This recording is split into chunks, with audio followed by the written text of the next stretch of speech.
power. Maximum earth-shaking power. Modified 4x4 truck. And supercharged two-wheel drive dynamos.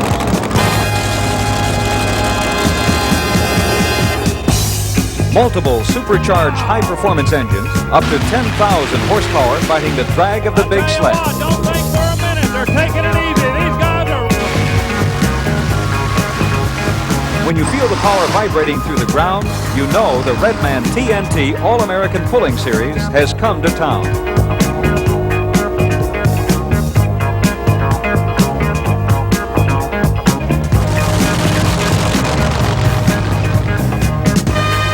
It all began as a dare. Today, the challenge remains the same. TNT drivers travel thousands of miles each year to see who will be able to make that last 50 feet. It's the fastest growing motorsport in the country, and you're about to see why. This week, we're in the Tar Heel State, Raleigh, North Carolina, for the 6200 modified four-wheel drive. Then the 5800 modified tractor competition. Plus an exclusive inside interview with Tim Engler.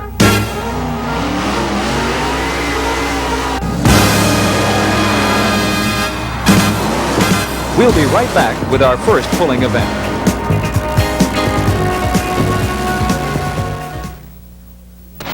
TNT's World of Power roars into your living room with explosive home video action. It's the stars of the Redman TNT All-American Pulling Series, plus the country's hottest and meanest car-crushing monster trucks, and the grime and glory of mud racing, all on one VHS video cassette. Send check or money order for $24.95 to this address, or charge it to your Visa or MasterCard by calling 1-800-227-3167.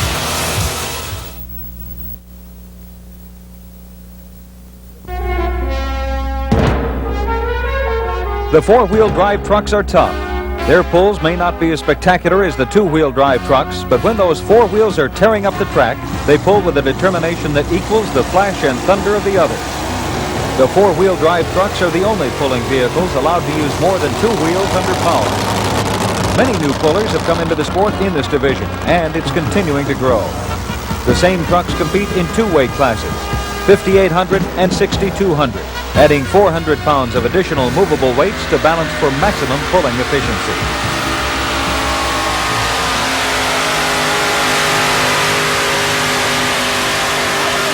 People, where are you? North Carolina, I know we got some Ford fans. Lem Friday comes out of West Palm Beach, Florida. Runs one of the big mountain motors. We're talking now about 670 cubic inches, and this Ford goes by the name of the Intimidator. Intimidator Ford comes around out of West Palm Beach, Florida.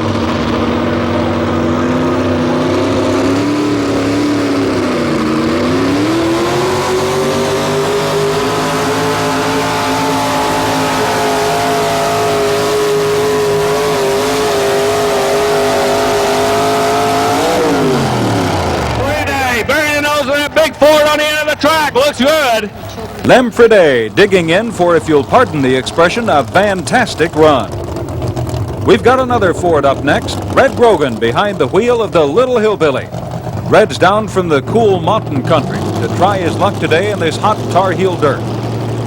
All right, Ford looking awfully strong right now. This gentleman out of Clinton, Kentucky, down in the western part of the Bluegrass States, down around the land between the lakes area. How about it, Ford people? You're feeling pretty good right now. You saw what the Intimidator did out of West Palm. You got a chance to come out here and jump on top of these Chevrolets right now.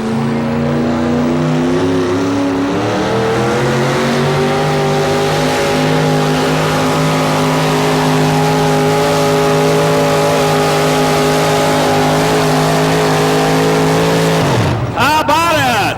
Ford's making some horsepower in Raleigh, North Carolina on the Busch Pro National Tour, part of the Redman All-American Pulling Series. Red Grogan takes the lead early with a solid 291 feet 8 inches. Well, they done good today. I feel good about the run, but I feel like a track might get a little better on the end of the day.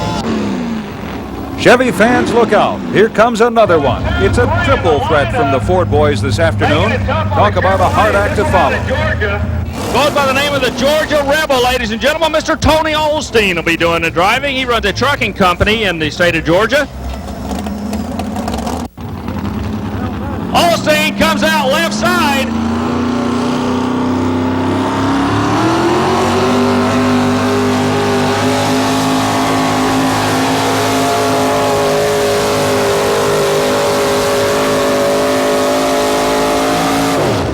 Ford people looking awfully strong, but they're all doing the same thing. They're all working that left side of the track. Let's see what the Chevrolet boys are going to do. Of course, sounded like the motor was running all right, and anything you might have changed? Yeah, the motor seems to be running fine. I'm having a little trouble getting it hooked up like I want to, but we're working on that. Okay, I'm sure we'll see you back later on. Yes, thank you. The vehicle is called the Yellow Rose of Texas, and what he's doing, he's spotting the sled. He's telling the sled operator where he wants him to put that sled as he gets ready to take his shot. He's setting him up to knock him down. Manuel Marino, the Yellow Rose of Texas. He's not about to just follow Ford tracks. No, sir, he's going to do it his way, the Chevy way. The Yellow Rose of Texas, Mr. Manuel Marino out of Seguin, Texas, getting ready to go Ford hunting. What do you say, Chevrolet people? You believe in this guy, don't you? Third week in February, there's two of the biggest indoor pulls in America. One's in Louisville, Kentucky. He won that. The other one's in Houston, Texas. He won that. Checks around, make sure everything's okay. Rocks the wheel back and forth. Comes up on the RPM of the janky engine.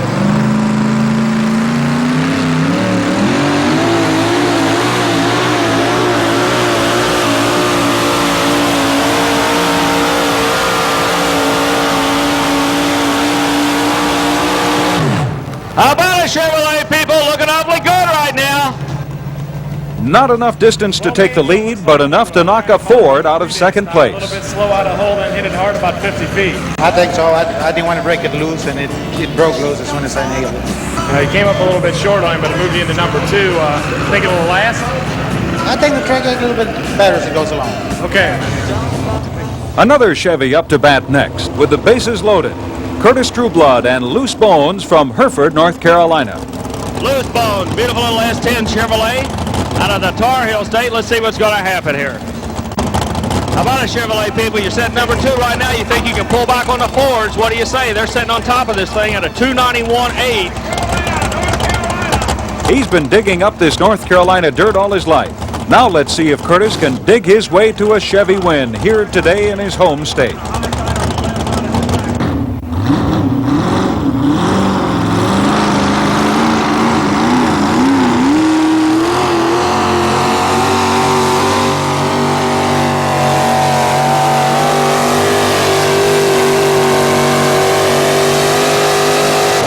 Not going to work for Curtis. So the Ford will stay on top. Red Grogan dodges a bullet out of the Chevrolet camp. He stays on top of that Kentucky-based Ford at a 291.8. This is it. Chevy's last hope for a win here today in the capital city. All right, Chevrolet people, you're setting number 2. You're going to have to go get them. You better start doing it. Coming after you right now, the state of Virginia and a Chevrolet, they call it the super thing. Terry Davis doing the driving.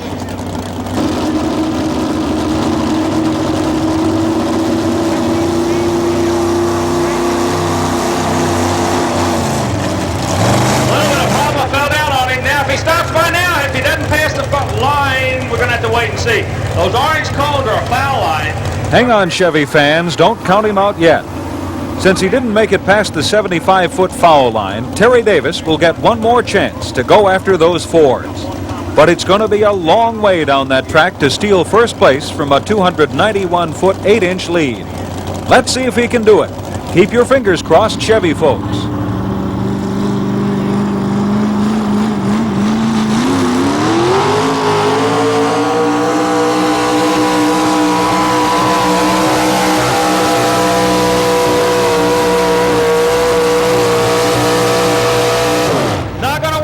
He did what we thought he'd do. He stayed to the high side of the track. When he started dying on the horsepower, he cut to the right.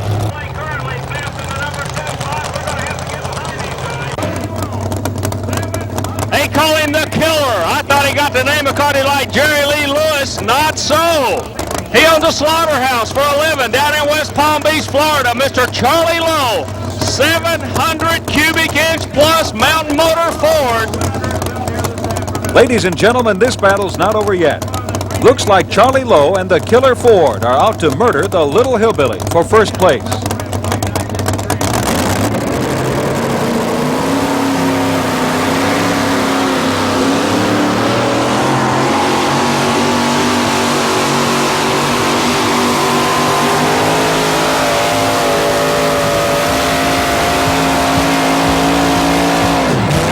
Looking awfully strong.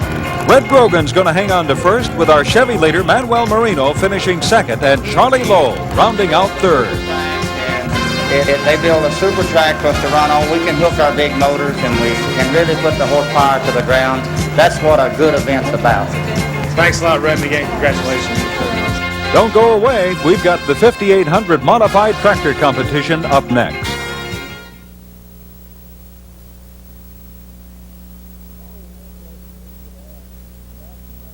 Probably the main question we get asked about the tractor is how do you get 4 or 5 engines connected to one common drive shaft going into the rear end? The front 2 engines are actually hooked crankshaft to crankshaft with a steel spline coupling, which is right underneath the blue shield right here between the 2 motors. The power of the front 2 engines go through a clutch, 11-inch 12-stand slipper type clutch that is centrifugally operated. It uses titanium pressure plates. Right behind this clutch, we have an output shaft coming out that's connected to a cross-type gearbox that connects the 2 side motors. In this gearbox here in the center, this connects the power from the 2 side engines into one shaft. There's one shaft that goes straight through the center of this gearbox that's connected to the output shaft of the front 2 engines coming out of the clutch behind the front 2 motors. It's coming out of that box onto that shaft. You actually have the power of the front 4 engines. Through this shaft we go back to a vertical type gearbox. Through the bottom gear of that vertical box there's actually a solid steel shaft that's connected directly to the input shaft of the transmission, just like in anybody's car or a semi or the truck of any sort. Through that shaft you actually go through a twin countershaft type transmission, and from the output shaft of the transmission direct to the pinion of the rear end. It's not near as critical or hard as what a lot of people think it might be, although it is a series of very specially designed and engineered gearboxes that transfers the power of about 7,500 horsepower to the rear end through one common shaft. In the 7,200-pound modified tractor class, a dominant vehicle has emerged in the form of Leo Kay's Driller. Kay enjoys a 35-point lead over Fred Freeman and the Mean Mistreater. The Hemi-powered Sassy Massey, owned by Brian Knox and driven by Phil Patterson, currently stands third. Dave and Ralph Banner have a pair of big modifieds rounding out the top 5. Mr. Chevy is fourth, and the Banner Machine Brown is fifth. Once you get past Leo Kay and his 35-point margin, the competition gets pretty tough, with 5 tractors separated by 25 points. The Redman TNT All-American Pulling Series heads into the final hooks of the summer circuit next weekend. The series returns to Augusta Expo Land near Fishersville, Virginia for twin track action. Then it's all on the line at the Tennessee State Fair in Nashville. The final hooks at all 6 points classes will take place at the 3-day pull. Out of Nashville will come 6 champions of the most powerful sport on earth.